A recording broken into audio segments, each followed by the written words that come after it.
J'ai la vidéo ici. Tu veux que je te montre la route? Tu veux que je te montre la route? Dis-moi, si tu veux que je te montre la route, je te montre ça tout de suite. C'est n'importe quoi. Votre goudron biodégradable que votre voyou, votre voleur de Diaby Lassine est parti mettre là, vous pensez que non, ils n'ont rien mis, ils n'ont rien foutu. Ils ont pris l'argent. Je vais vous expliquer ça ici une fois. Ils ont pris l'argent, ils ont mis ça dans leur poche, ils ont gardé ça. Et donné des miettes aux gens qui vont travailler sur le terrain.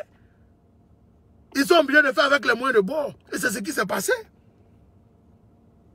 Quand il a mis Goudon, ça, Goudon, tu as mangé. Tu es bête, hein? Tu vois dire qu'ils sont bêtes. Moi, je suis nordiste, mais vous là, vous êtes trop bêtes. C'est Goudon, là, vous allez manger. Quand tu les écoutes parler, un talon où? Moi, c'est pas un talon, moi, je suis pas dans un talon, hein. Je suis dans les réalités. Je suis dans les réalisations. Qu'est-ce qu'il fait pour nous? Les jeunes du Nord, là, quel travail ils ont? Qu'est-ce qu'ils font pour pouvoir survivre? Demain, là, si Ouattara n'est pas là, comment les jeunes nordistes vont s'en sortir? C'est de ça qu'il s'agit. Venons faire le bilan des 10 ans de Ouattara. De nul et de nul effet. De nul et de nul effet. Réveillez-vous, peuple du Nord. Réveillez-vous de votre cauchemar. Parce qu'à la où les choses sont en train de partir, nous sommes en danger. J'appelle le sorcier. Et puis on va boucler la vidéo.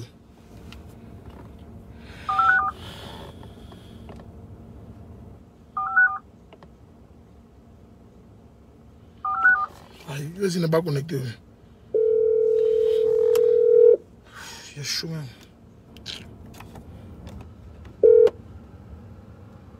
Le sorcier. Ouais, je suis là. Bonne arrivée à toi, le sorcier. Bonne arrivée. Alors, tu as le micro. Merci. Vas-y, le sorcier. On est ensemble. Ah, mon fils, aujourd'hui tu es à tard. Je suis très heureux de te voir en action. Très. Je garde à vous, le sorcier. Je garde à vous. Ouais, repos. Je suis très fier de toi et très heureux de te voir et encore participer encore sur ton antenne ce soir. Je suis très ravi et de t'entendre vraiment interpeller le peuple nordiste, interpeller tes parents, interpeller nos parents. Parce que vraiment, trop est devenu trop et la base est devenue pleine. Je suis satisfait de te voir. Tu as fait une belle introduction, tu as fait une très belle communication ce soir.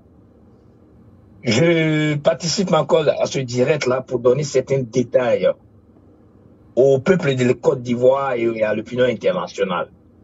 D'abord, quand Chris Yapi avait avéré au temps du Premier ministre Amadou Gon, il a été traité de menteur. Yapi avait fait des révélations de la mort encore d'Amadou Gon, il a été traité de menteur. Mais où est passé Amadou Gon? Le ministre Amadou Gon aujourd'hui se repose dans sa tombe. Père son âme. Le sorcier attend, le sorcier attend. Mais le sorcier attend. S'il vous plaît, mettez le cœur, c'est très important. Arrêtez de commenter, pardonnez, cliquez sur le cœur. Ils sont en train d'attaquer mon direct. Cliquez sur le cœur. Ce direct-là, vous l'avez même sur YouTube, n'ayez pas peur. Mais cliquez, il faut que ça reste sur ma page Facebook. Parce que c'est un direct qui est important. Il faut que Dramane Ouattara sache que nous ne sommes pas ici pour nous amuser. Il va dégager du pouvoir. No matter what, il va quitter le pouvoir. Mettez le cœur, s'il vous plaît. Allez, le conseil, vas-y. Voilà. J'ai fait cette intervention pour donner des précisions des tailles. Pour dire que réellement, le poison sévit en Côte d'Ivoire. Oui, tu as fait une précision des tailles que j'insiste et je précise. Madame Dominique Ouattara Louvion est la dame qui a promis le poison en Côte d'Ivoire. C'est le même poison qui a été à l'origine de l'assassinat du président Félix Houphouët-Boigny. Aujourd'hui, les Ivoiriens découvrent une nouvelle vie politique qu'on appelle le poison. Aucun Ivoirien n'était adepte de poison. Le président Laurent Gbagbo a été traité ici d'Hitler. Mais le président Gbagbo Laurent n'a empoisonné personne. Dans le règne du président Laurent Gbagbo, aucun Ivoirien n'est mort de poison. Dans le règne du président Henri Konan Bédié, aucun Ivoirien n'est mort du poison. Dans le règne de Guillaume Soro, en tant que notre leader générationnel, en tant que premier ministre de Laurent Gbagbo, en tant que premier ministre d'Alassane Ouattara, aucun Ivoirien n'est mort de poison. Tout à l'heure, tu as fait une communication que Chris Yapi était en train de citer les noms. où il parlait du ministre Charles Dibi. Il parlait du Ayman Boukari Fofana. Il parlait de Amadou Soumaoro aujourd'hui qui le lit d'hôpital. Ahmed Bakayoko, le Golden Boy même qui est couché. Mais je veux aujourd'hui donner une précision détail sur le ministre Sidiki Diakité, qui est mort dans le germe de l'âge, qui est mort pour une cause vraiment imperceptible.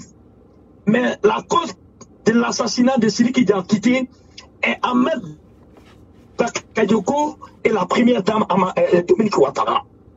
Le ministre Sidiki Diakité était dans la zone rebelle avec nous, les zones CNO. Le ministre Sidiki Diakité était à Mans. Vous pouvez demander à Parigo. Il peut vous témoigner cela.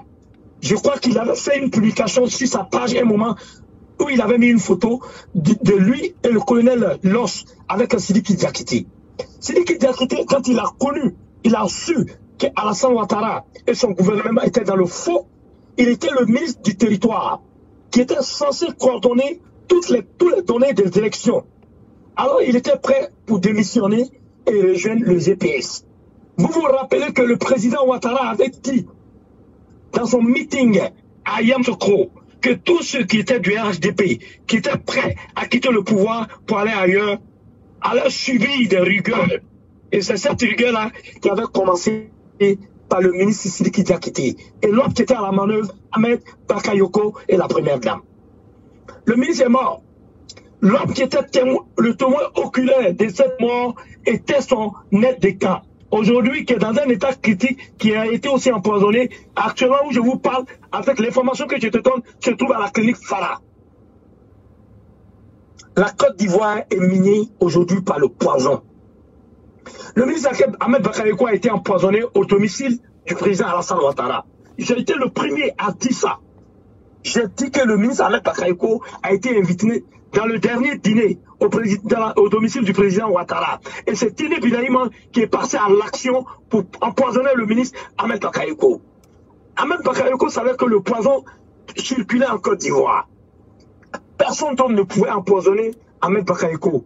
D'autant même avait dit que Biscuit des Mers a été à l'origine. Non, elle n'est pour rien.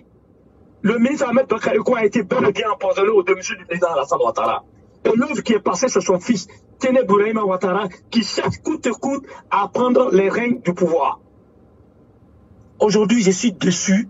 Si vous voyez que les généraux de l'armée n'arrivent pas à parler, si vous voyez aujourd'hui que le chef d'état-major est restreint, si vous voyez aujourd'hui que les sous-officiers de l'armée n'arrivent pas à se distinguer, si vous voyez que les officiers supérieurs de l'armée n'arrivent pas à se distinguer, les premières causes de cette manœuvre, c'est le poison. Quand Alassane Ouattara vous dit oui ce matin, soyez sûr que d'ici midi, vous avez un non. Et le soir, le oui. Vous ne savez pas dans quelle bouillabaisse vous êtes. C'est un tyran, c'est un satan, c'est un diable. Il n'a pas de pitié pour quelqu'un. Il ne pense qu'à lui et à sa femme. Alassane Ouattara ne doit qu'une soumission à une seule personne, qui est la France et à Dominique Ouattara. Le reste, c'est pas son problème. Les Ivoiriens sont inconscients. C'est ce qu'Alassane Ouattara dit aux gens. Il traite tous les Ivoiriens d'inconscients.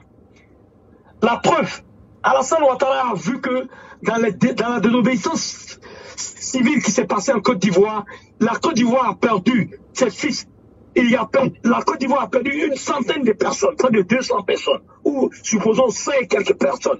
Le président Ouattara n'a pas pris la peine, en tant que chef de l'État, donner même une minute de silence à ces personnes qui sont mortes. Pour lui, ce sont des animaux qui sont morts. Il n'en parle même pas. Il interdit la presse de parler de cela. En Côte d'Ivoire, nous n'avons plus de presse. Tout le monde est aux autres du gouvernement. Tout le monde est aux autres d'Alassane Ouattara. Quand vous avez fléchi, vous savez que votre sort est scellé. Et c'est comme ça la Côte d'Ivoire. Aujourd'hui, les gens demandent d'avoir de l'amertume. Les gens demandent d'avoir un tout petit de pitié pour le Golden Ball. Il a été prévenu. Aujourd'hui, notre leader générationnel est dans tous ces problèmes aujourd'hui. Qui était à la manœuvre? Ahmed Bakayoko. Les enregistrements de Ouaga, Ahmed Bakayoko. Les enregistrements de Parbouz, Ahmed Bakayoko. Aujourd'hui, les nombreux coups d'état perspectives, Ahmed Bakayoko. Mais vous voulez qu'on soit un homme qui est à l'origine aujourd'hui, de 90% de ses enfants en exil, cette même personne aujourd'hui mort à la maison, et vous nous demandez de faire des prières pour ça? Qui sème la tempête récolte le vent. Quand vous allez en guerre, vous vous attendez à des balles quand même. Vous n'allez pas vous attendre à la pluie. Ahmed Bakayoko savait dans quoi il est. Aujourd'hui, s'il est malade, il est sur le lit d'hôpital. C'est qu'il s'apprenne qu'à lui-même. Nous, les Ivoiriens, notre objectif majeur, c'est que notre peuple nous comprenne.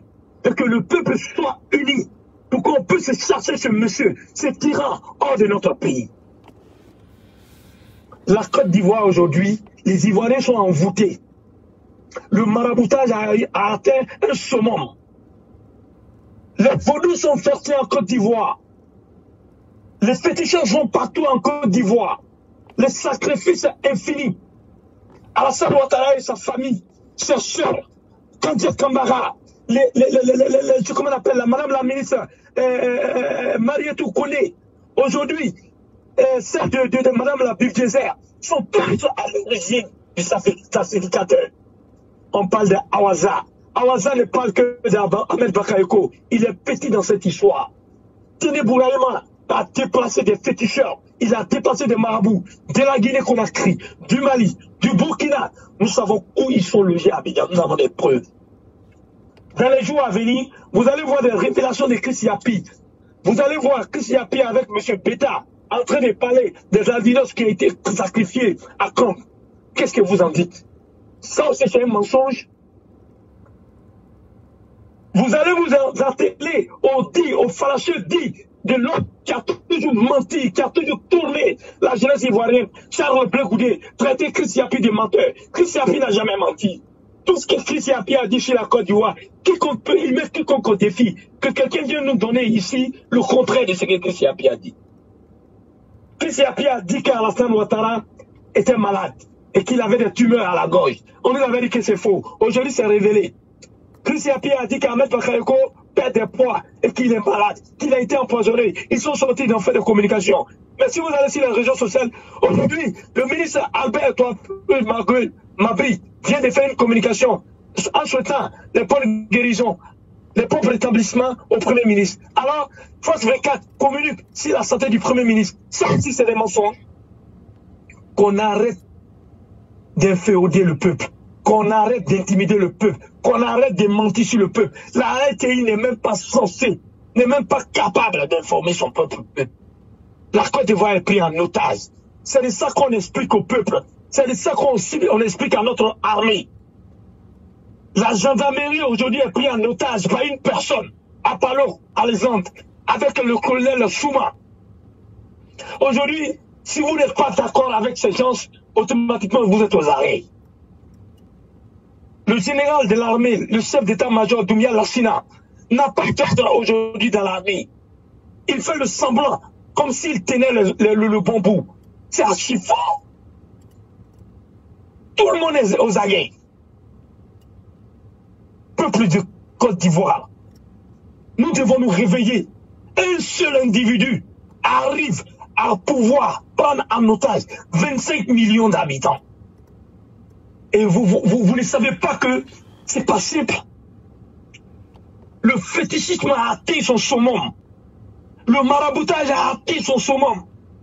On nous a fait savoir ici que oui, le président Gbagbo a fait des monuments partout où il a enterré des choses. C'était archi fort. Aujourd'hui, dans le temps d'Alassane Ouattara où on a besoin du peuple, le peuple ne peut pas réagir. Ils sont attachés, ils ont peur, ils ont été terrorisés, ils sont terrifiés dans la tête, ils sont intimidés de jour en jour avec les hommes encagoulés. On nous amène des miliciens pour pouvoir nous terroriser. On amène des miliciens au pays pour pouvoir faire peur à notre peuple. Et qui doit se réveiller? C'est pourquoi j'interpelle ici cette armée. J'interpelle ici l'armée. J'interpelle la marine. J'interpelle l'armée de terre. J'interpelle le GATL. J'interpelle les policiers. J'interpelle la gendarmerie. La Côte d'Ivoire est une nation et non un royaume. La Côte d'Ivoire est un beau pays et un pays en Afrique de l'Ouest qui est respecté, qui était très respecté. Aujourd'hui, notre pays En ce qui concerne l'éducation, nous sommes foulés au sol. En 1 an et demi, nous avons perdu, nous avons eu le problème de santé de 2 premiers ministres. Aujourd'hui, la France, les Français se moquent aujourd'hui des Ivoiriens. On n'a pas de problème sanitaire, on n'a pas un hôpital qui est capable de répondre à nos objectifs. Et quand on parle, on dit qu'Alassane Ouattara a travaillé. Quel bilan sanitaire? Quel bilan éducatif? Pourtant, c'est eux-mêmes qui font le développement d'une nation. Quand vous êtes malade, vous ne pouvez pas travailler. Quand vous n'êtes pas en santé, vous ne pouvez pas parler de politique. Quand vous n'êtes pas éduqué à l'école, vous ne pouvez pas parler le français. Vous ne pouvez pas évoluer dans les affaires. L'éducation est foulée au sol. La santé, on n'en parle pas. Vous voulez qu'on parle de quoi? Vous voulez qu'on vous parle dans quelle langue?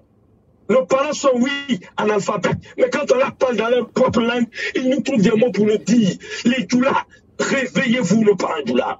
Les parents nordistes, vous avez perdu la langue. Vous avez perdu la langue que vous étiez en train de prendre hier pour parler fort. Aujourd'hui, vous ne parlez pas fort. Qu'est-ce que vous attendez pour parler fort? On rentre dans les mosquées, on va faire savoir à nos parents musulmans dans les mosquées, oui, si on perd le pouvoir, c'est fini, les musulmans ne peuvent pas parler, les goulas vont avoir des soucis, c'est ce qu'on dit dans les mosquées. C'est une information capitale que je vous donne. Les imams sont achetés en longueur de chaque vendredi, on leur remet des enveloppes, ils ne peuvent pas parler à leurs disciples. Ils sont corrompus. On a des présidents de jeunes du quartier qui sont là, on a nommé comme des présidents du RHDP, dans les secteurs, dans les communes, qu'on paye à longueur de journée. Ils ne peuvent pas parler. Ils sont là pour faire de la désinformation. Ils sont là pour mentir à notre peuple. Alors, à qui de prendre la responsabilité? C'est à l'armée de répondre. C'est vrai. Une fois encore, j'ai dit, nous devons prendre notre responsabilité. Le pouvoir, ça s'arrache. La liberté, ça s'arrache. Personne ne viendra faire notre combat à notre place. Vous comptez sur l'opinion internationale, ils ne vont jamais accepter d'arrêter Alassane Ouattara au pouvoir. Parce qu'Alassane Ouattara fait leur affaire. Ils ne vont jamais accepter d'enlever Ouattara au pouvoir. Parce que Ouattara fait leur affaire. Si nous prenons notre responsabilité avec notre peuple, nous allons arriver. Prenons l'exemple aujourd'hui sur la Centrafrique. Prenons l'exemple auprès de nous au Mali. Qu'est-ce que nous attendons? Qu'Alassane Ouattara finit de tuer tous nos cadres du Nord. Qu'Alassane Ouattara finit de tuer tous nos cadres du pays afin d'agir. Le président Laurent Gbagbo est collé à Bruxelles. Il ne peut pas rentrer en Côte d'Ivoire. Le ministre Abé Goudé qui joue les deux fronts ne peut pas rentrer en Côte d'Ivoire. Guillaume Soro est aujourd'hui en France. Il ne peut pas rentrer en Côte d'Ivoire. Le ministre, le maire, Dagobert Tanjo ne peut pas. Aujourd'hui, Akosi Benjo.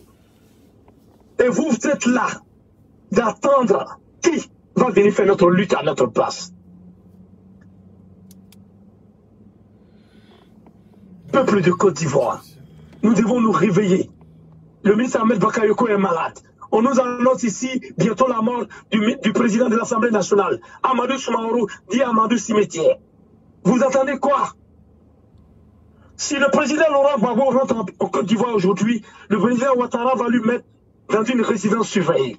À défaut, il va lui servir du poison. C'est ce que vous voulez? D'autant traiter le leader générationnel de Peureux, que oui, voilà, tout ce que Dieu fait est bon. Nous saluons aujourd'hui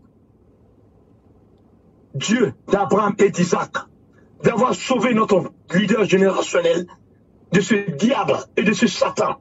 Mais c'est à nous de prendre notre responsabilité. Guillaume Soro n'a envoyé personne à aller faire un coup d'État dans son pays.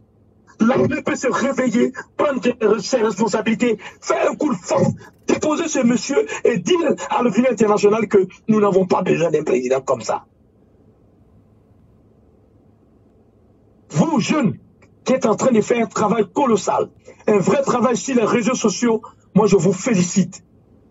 À cause de vous aujourd'hui, le minimum ivoirien aujourd'hui a les informations vraies. Et par ricochet, je salue ici Chris Yapi, qui n'a jamais menti, qui met quiconque au défi à sa foi. Donc je vous souhaite bonne chance et je vous salue. Courage à vous. Tenez bon. Nous allons libérer notre pays. Tôt ou tard, ça va y arriver. Et nous allons arriver. Comme tu le dis toujours, nous sommes assis sur notre tabouret. On va arriver à la gare. Bonsoir et merci encore KGB pour ton travail. Merci le sorcier. Il y a une intervention d'un monsieur ici qui dit que Guillaume Soro avait dit qu'il n'y a pas d'élection. Mais j'aimerais dire à ce monsieur Amara Ouattara qu'il n'y a jamais eu d'élection en Côte d'Ivoire. Rappelez-vous que c'est Alassane Dramane Ouattara. Quand Gbagbo a supprimé comment dire,